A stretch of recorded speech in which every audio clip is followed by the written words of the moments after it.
श्री नवनाथ कथासार अध्याय 4. देवीच्या भैरवांची व दासींची फजिती. देवीचे दर्शन. मच्छिंद्रनाथाने सेतुबंद रामेश्वरास मारुतीशी सख्यत्व केल्यानंतर तो हिंगला देवीच्या दर्शनास जावयास निघाला. ती ज्वालामुखी भगवती महाप्रदीप्त आदिशक्ती होय. जेव्हा मच्छिंद्रनाथ देवीच्या प्रचंड दरवाजापाशी पोहोचला तेव्हा दरवाजावर महाप्रबळ अष्टभैरव उभे होते.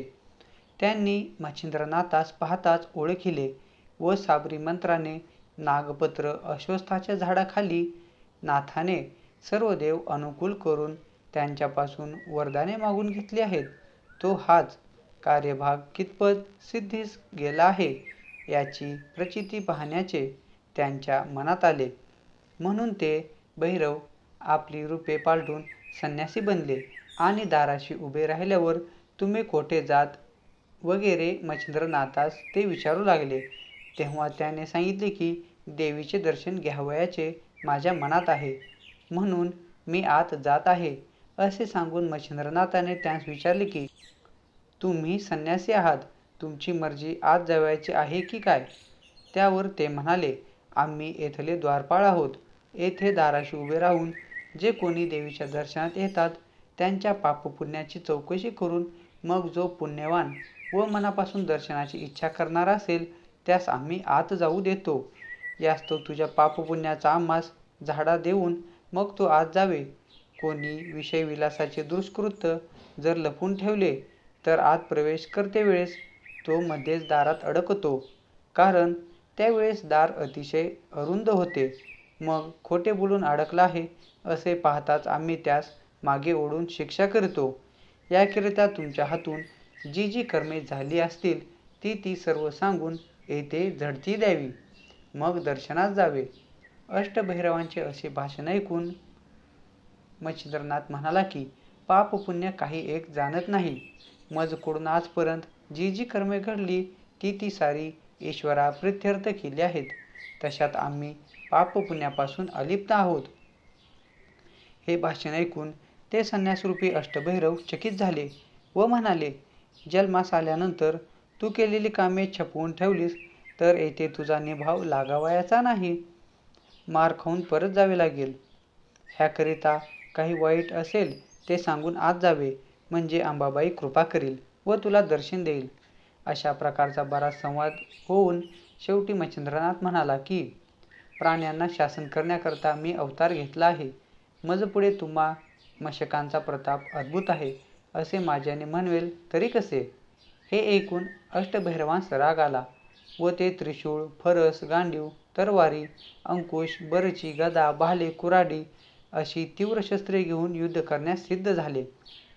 मच्छिंद्रनाथाने जय जय श्री दत्तगुरुराज म्हणत हातात भस्म घेतले आणि मंत्रून म्हणले की मित्रा, वरुणी देवा, माझ्या कार्यासाठी तयार राहा. अग्निनी, वरुणी, अग्नी, वायू, इंद्रादी देव, गण, गंधर्व आदीकडून सर्वांनी कार्यामध्ये सहाय्य करण्यासाठी तयार राहावे. तुम्हा सर्वांना मी नमस्कार करीतो. अशा रीतीने सर्वांना युद्धाचे आमंत्रण करून मंत्रलेले भस्म 10 दिशांस फेकले.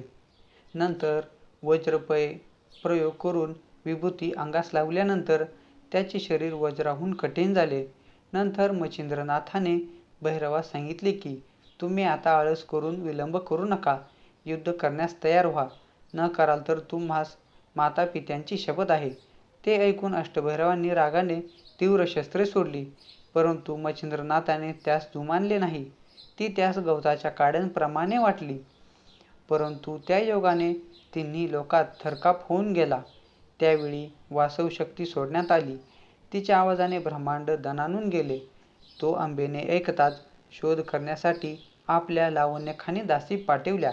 त्यांनी हा प्रलय पाहिल्यानंतर दुसऱ्या असंख्य दासी मदतीस आणून शस्त्रास्त्राचा मजबूत मारा चालू केला. परंतु मच्छिंद्रनाथाने त्या सर्वांचे निवारण केले आणि भुलविणारे मोहिनी अस्त्र कामशरामध्ये योजून प्रेरिताच त्या अस्त्राने दासींच्या देहात गुप्त संचार करून पिशाचाच्या समान सर्व भ्रमविले. या प्रकारचा चमत्कार चालला असता विद्या गौरव अस्त्राच्या योगाने त्याने सर्वांस नग्न करून त्यांची वस्त्रे आकाशात उडवून दिली.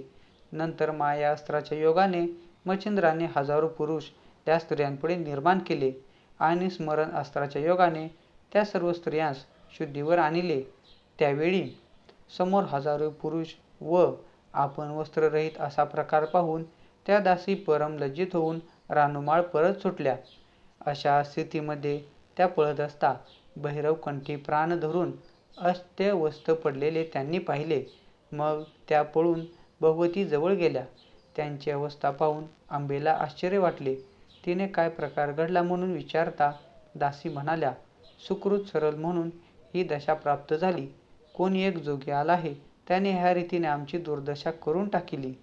त्यानेच भैरवाचा प्राण कासावीस केला आहे.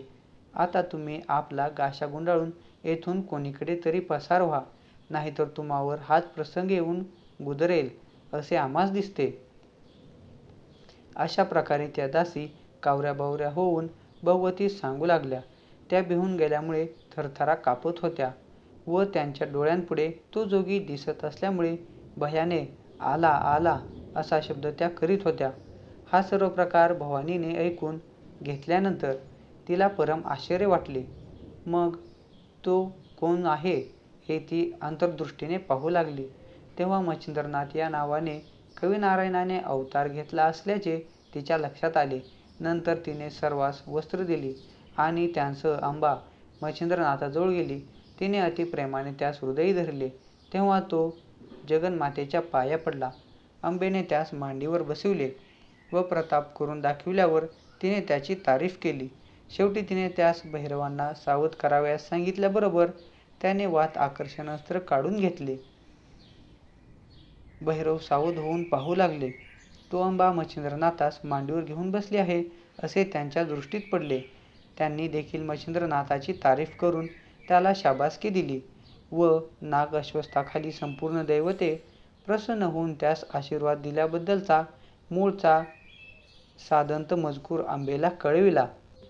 तो ऐकून माझ्या मनात तुझा पराक्रम पाहावा असे आले आहे म्हणून अंबेने नाथास सांगितले.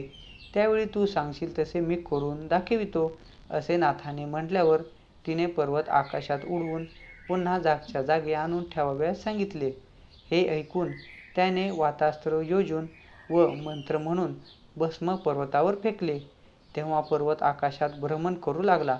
मग तिने त्याची पाठ थोपटून वाखाणणी केली आणि पर्वत उतरावयास सांगितले. तेव्हा त्याने वायुअस्त्र काढून घेऊन पर्वत जागच्या जागी आणून ठेविला. ते पाहून अंबेस संतोष वाटला. नाथ तेथे स्त्रीरात्र राहिले. जाते समयी अंबेने प्रसन्न होऊन त्यास सर्पास्त्र आणि भिन्नास्त्र अशी 2 अस्त्रे प्रसाद दाखल दिली. त्यांचा स्वीकार करून मच्छिंद्रनाथ अंबेस नमस्कार करून निघाला. इति श्री नवनाथ कथासार अध्याय 4 समाप्त. श्रोतेहो, तुम्हाला जर आजचा नवनाथातील कथासार अध्याय मनापासून आवडला असेल आणि आपले पुढील सर्व अध्याय तुम्हाला श्रवण करावयाचे असतील तर आपल्या चॅनेलला अवश्य सबस्क्राईब करा आणि आपल्या व्हिडिओला लाईक नक्की करा. आपले चॅनेल भरपूर जणांपर्यंत शेअर करत राहा. भेटूया पुढच्या अशाच एका नवीन व्हिडिओमध्ये. धन्यवाद.